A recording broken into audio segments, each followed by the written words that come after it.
È novembre ed in Sardegna i primi calamari sono già arrivati. Nonostante oggi il mare sia torbido, a causa di una perturbazione, ho deciso di provare comunque a catturarli, prima di partire per il Lazio, dove mi fermerò per un paio di mesi. E così, con Sayonara, ho cercato un punto vicino e facile da raggiungere, dove provare a catturare questo bellissimo animale, con una tecnica estremamente semplice. E oggi utilizzerò per la prima volta una Power Station da 1000 watt che mi consentirà di non sfruttare troppo le batterie della barca e con la quale sarà possibile utilizzare un elettrodomestico, collegare le luci e anche utilizzare un mulinello elettrico senza dover creare un impianto apposito sulla barca o fare dei buchi. Novembre, mese di calamari qui in Sardegna, già sono arrivati, già li ho presi e oggi sono uscito con Sayonara con questo bel maretto per provare a catturare qualche altro calamaro. E per farlo oggi utilizzeremo anche un super power bank che ci consentirà non solo di andare a illuminare e a dovere i nostri tataki, ma anche di mettere tutte le luci in giro per Sayonara. Allora, la pesca ai calamari è abbastanza semplice, la cosa importante è avere una barca e conoscere il punto giusto. Ora, per conoscere il punto giusto come si fa? Basta guardarsi intorno. Dove sono tutti gli altri? Ci sono solitamente i calamari. Loro lo sanno da anni, io è il primo anno che la barca è qui, sono uscito l'altra volta, ne ho presi tantissimi, mi sono segnato giusto il punto. E il punto, più o meno, è sempre quello. Ovvio, con la barca a vela non potremo fare grandi magie, dovremo fare una scarrocciata. Ora, come faremo a pescare per evitare uno scarroccio mostruoso? Ci mettiamo con la poppa della barca verso la direzione del vento e utilizziamo una grande ancora galleggiante. Ora che ci stiamo spostando, ne approfitto per farvi vedere una giggina che secondo me è molto utile per chi ha la barca, per chi ama il campeggio. Un power bank gigantesco che ha sia la possibilità di caricare a 12 volt che a 220, e questo è importantissimo perché per chi fa le riprese, per chi ama la barca, ci consente di fare un sacco di cose. E per chi fa le riprese, utilizzare una Power Station è fondamentale, soprattutto quando si deve utilizzare un computer per poter scaricare tutti i filmati registrati e per poter cominciare ad editare i video. Ora, questo è il Bluetti AC70, la capacità massima di 1000 watt, che vuol dire che possiamo comunque mandarci un tostapane, ma quello che serve veramente a noi è un mulinello elettrico, è la possibilità di caricare tutto quanto. Qui ora noi ci stiamo caricando il cellulare, vedete, alle porte classiche C, e volendo ci posso caricare anche il power bank stesso, che poi mi porto appresso, è magari più piccolino, lo posso mettere a prua per altre cose. Quello che ci servirà stasera è la luce UV. In effetti la luce UV consente di caricare le nostre totanare. Noi gliela spariamo così. Soprattutto oggi che il mare è abbastanza torbido, la totanara sostanzialmente si vedrà molto di più. Ora ancora non la vedete, ma dopo ve lo faccio vedere. Da quando l'abbiamo preso noi in macchina, in barca, lo portiamo sempre, perché invece di comprare 500 batterie di ricambio, in realtà ce le andiamo a ricaricare ed è davvero utile. Poi soprattutto si può attaccare una lampadina o altro. Ora io ho questa, dopo ci attacchiamo questa che ci fa una bella luce, ci consente di pescare benissimo senza dover fare buchi alla barca, perché avete capito che rottura di scatole fare i buchi poi su Sayonara, che è una bella barca. Il punto di pesca si trova a un paio di miglia dal porto di Cagliari, tuttavia procediamo a circa 4 nodi a causa di quest'onda fastidiosa. Una volta arrivati sul punto, la cosa più importante sarà quella di direzionare la barca nella direzione corretta e mettere l'ancora galleggiante. Via! La pesca, ragazzi, è di una semplicità unica. Io faccio sempre un bracciolo con 3 tataki, che non sarebbero altro che questi artificiali che simulano dei pesciolini, non dei gamberi, dei pesciolini. Quello più basso può pescare anche le seppie, e come vedete io faccio un bracciolo che è un po' più lungo del piombo. Perché faccio un bracciolo e non lo lego direttamente al trave? Perché così posso pescare anche a scarroccio, anche se c'è un po' di corrente, in modo tale che loro si muovano liberi, e vi posso garantire che funziona molto bene. La montatura è semplicissima, è lunga circa 1,5 metri, dello 0,30-0,35, e qui metto una perlina a 4 fori. Questa perlina la fisso con dei semplicissimi nodi, senza fare incollaggi, anche perché spesso si attorciglia, bisogna rifarla, è molto più facile fare i nodi. Tanto poi ci sarà un finale dello 0,20-0,25 al quale colleghiamo i nostri tataki. La combinazione che ho sempre ritenuto molto efficace è il verde verso la fine, un rosso arancione e poi magari anche un bianco. Sempre piccolini, non li utilizzo mai troppo grandi perché sennò ho notato che ai calamari anche grossi piacciono quelli piccoli. Ora, una canna già la sto lasciando lavorare da sola. Quando si piega, ovviamente, ci sarà o il calamaro o la seppia. E l'altra la manovriamo un po'. Preferisco pescarle sempre col mulinello fisso perché secondo me è un po' più semplice come cosa. Qui il fondale è decisamente basso, siamo su 12 metri di fondo, quindi non dobbiamo neanche fare chissà cosa. Si tira su e si molla giù. E infatti, dopo qualche minuto, il primo calamaro si attacca alle totanare. Eccolo, eccolo!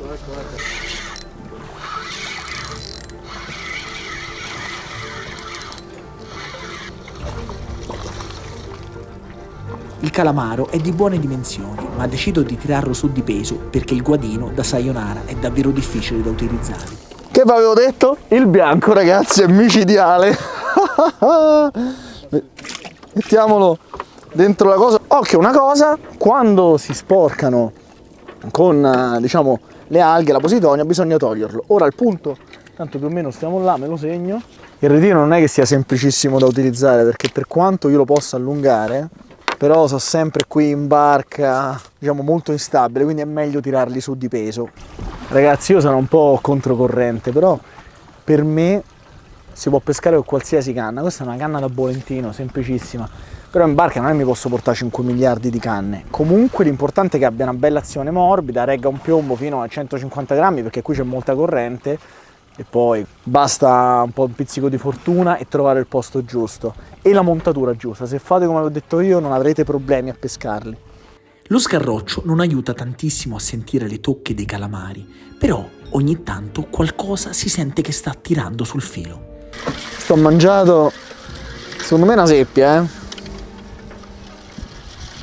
No.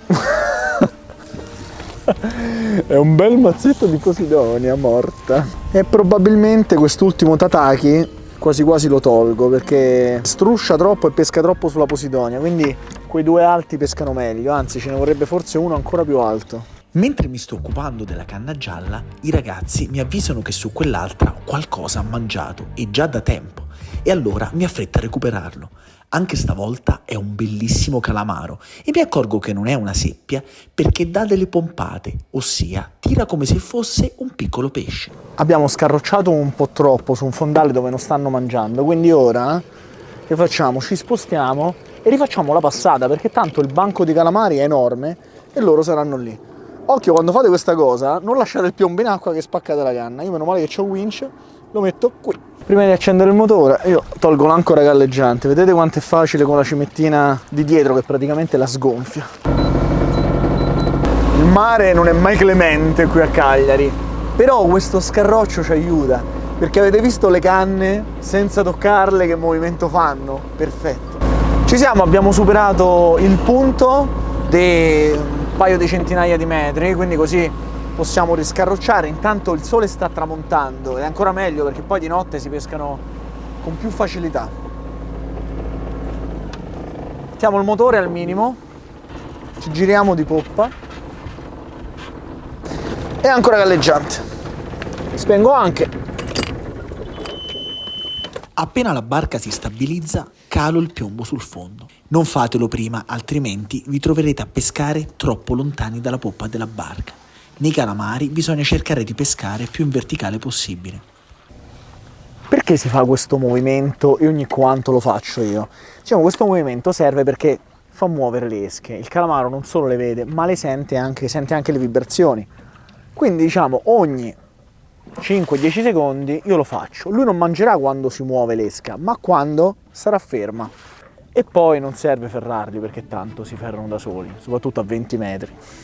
Ogni tanto sento delle tocche, eppure non riesco a afferrare nulla, se non recuperare sentendo un peso anomalo sul piombo, ma non sembra essere un calamaro. Non è posidonia, boh.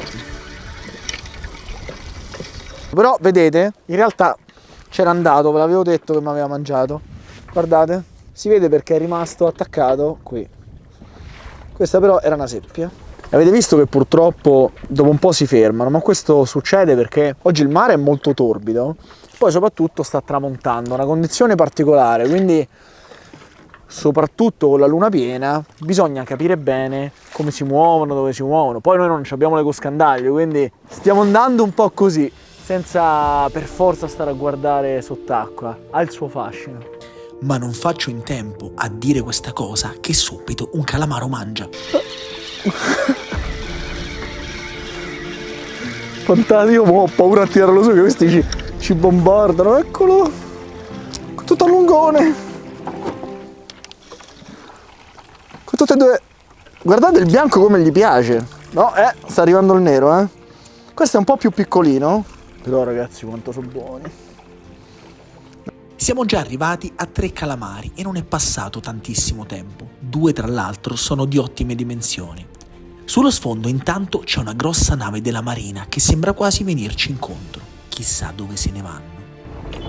Oh, che bello andare senza il rumore del motore. Riduciamo un attimino la luminosità dell'ecoscandaglio, sennò diventiamo pazzi, e carichiamo con la luce UV tutte le nostre schiene colorate.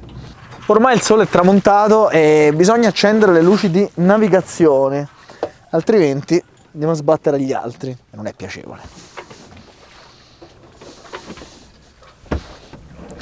Devo dirvi che non è una serata molto piacevole. Allora, i calamari ogni tanto mangiano. Il problema è che sta montando un mare pazzesco e anche il vento è aumentato molto. E questo ci fa scarrocciare talmente veloci, con onde alte, e noi non riusciamo, se si fermano si strappano subito. Ora proviamo un altro pochino, poi se non riusciamo ci andiamo a cucinare. Questi sono belli freschi, sono buonissimi da mangiare.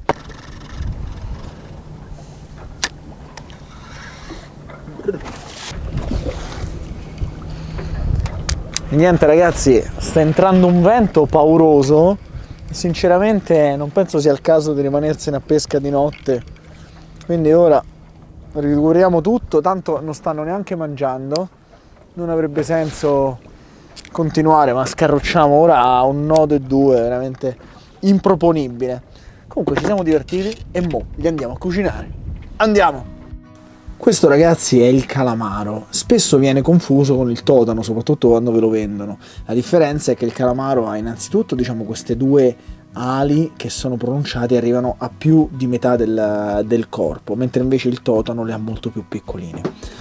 Ora sta morendo, tutto il corpo è ricoperto da cromatofori che al tocco, ma anche con gli impulsi elettrici del calamaro, riescono a fargli cambiare colore, e in questo modo il calamaro sembra che emani dei segnali non solo al banco, ma anche alle proprie prede o ai propri predatori, quindi variando colore. La cosa molto interessante è data da questi tentacoli che vengono proiettati in avanti dal calamaro stesso e che hanno delle ventose con dei piccoli denti tutti seghettati, con i quali lui afferra le prede e poi se le porta alla bocca, che si trova al centro qui della testa. Vedete, non è altro che un becco molto simile al becco di un pappagallo che va proprio a triturare i pesci, i gamberi che loro trovano. Vivono anche a profondità elevatissime e si vede dagli occhi enormi che hanno, infatti riescono a captare anche pochissima luce, con la quale poi cacciano le prede. Comunque il calamaro è eccezionale da mangiare, inutile che ve lo dico, e questi appena pescati non hanno nulla a che vedere con quelli che voi potete comprare in qualsiasi parte, perché ovviamente questo è stato appena pescato. A me piace tantissimo, vi faccio vedere 2 ricette che sono fantastiche. Uno è una tartare di calamaro, poi purtroppo non ho molti ingredienti qui in barca, ma si può fare con pochissimo, e un altro è il calamaro alla piastra, che è fantastico. Comunque, per fare vedere tutto questo, stiamo utilizzando 2 faretti che sono collegati alla corrente, in tutto mentre poi ricarichiamo sempre tutte le nostre cosine. Immaginate di essere in una rada e non potete magari ricaricare le batterie della barca, ci avete lui, potete comunque farci tutto. Secondo me è veramente una cosa interessante. Ora ragazzi mi vado a lavare le mani e cuciniamo. E niente ragazzi, questo qui è quello più piccolino che sostanzialmente ora vado a pulire. Ma come vedete, questa qui è la sacca dell'inchiostro. La pelle si toglie. Questo come vedete è l'osso del calamaro. Sembra veramente fatto di plastica, ma in realtà non lo è. Ora questi qua li laviamo con calma e con questo piccolo ci facciamo una tartare. Poi per pulirli è facilissimo, si staccano gli occhi e si stacca soprattutto il becco. Come vedete il calamaro ha davvero pochissimo scarto, poi io queste cose le butto sempre a mare in modo tale che tutta la catena alimentare funzioni. Ora puliamo questi altri due e poi li cuciniamo. Ora che l'abbiamo lavato, la tartare è come al solito la cosa più semplice che esista al mondo. Io lo taglio in piccole striscioline. Ora qui potete fare diverse cose, io non lo salo perché già è abbastanza salato, ci metto un buon olio extravergine e non ci sta male poca salsa di soia.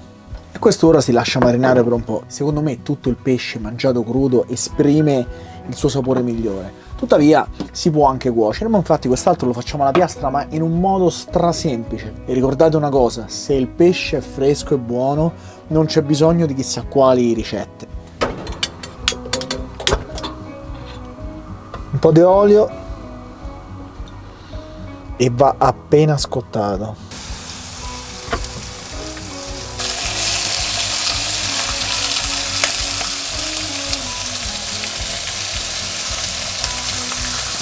Non serve cuocerlo per chissà quanto tempo, il calamaro ha due cotture, o lo cuocete tantissimo o lo cuocete pochissimo, soprattutto se è fresco io preferisco cuocerlo pochissimo.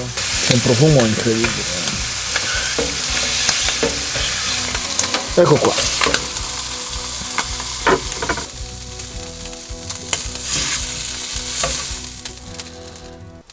C'ha un profumo incredibile. Ora ne approfitto per farvi vedere che con il power bank possiamo tranquillamente alimentare un tostapane. Ora stiamo proprio a 790 watt, lui arriva massimo a 1000, comunque il tostapane non è che funziona per tantissimo e lo possiamo fare per un sacco di tempo. Intanto io ne approfitto per assaggiarlo. Io già vi dico che è il più buono. Il calamaro appena preso è dolcissimo, è dolciastro, ha un sapore incredibile, non può essere paragonato a quello comprato. Cioè per me è veramente l'animale marino più buono da mangiare che ci sia. E poi proviamo questo cotto.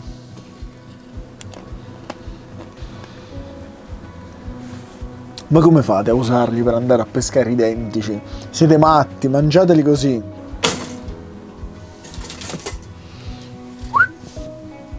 Faccio con la scarpetta, va. Col pane tostato, perché in barca il pane fresco io non ce l'ho mai. Buonissimo. Mo ci mangiamo tutto con Giuseppe e Michele, se no mi ammazza. Questa, ragazzi, è proprio l'esempio di avere pure un po' di fortuna, perché siamo arrivati sul punto, li abbiamo calati, li abbiamo presi. Poi purtroppo il mare si è mosso in maniera incredibile e non si riusciva più a stare in pesca perché scorrocciavamo a una velocità assurda. Però penso che siamo stati l'unica barca a prendere i calamari, perché abbiamo chiesto agli altri e nessuno li ha presi. Siamo stati un po' fortunati. Però qui ci sono, soprattutto col mare calmo. Io immagino magari a gennaio, febbraio ce ne saranno tantissimi. Molto interessante è stato utilizzare questo power bank, perché credo che veramente sarà compagno di tutte le avventure, anche in macchina, ci aiuta tantissimo. Comunque ragazzi, questo per chi come me crede che i calamari siano molto meglio di un dente, cioè da una ricciola, mettete un thumbs up, altrimenti oppure criticatemi amaramente nei commenti. E vabbè dai, me la sono meritata la critica. Comunque ci vediamo al prossimo video e buona cena a tutti. Ciao!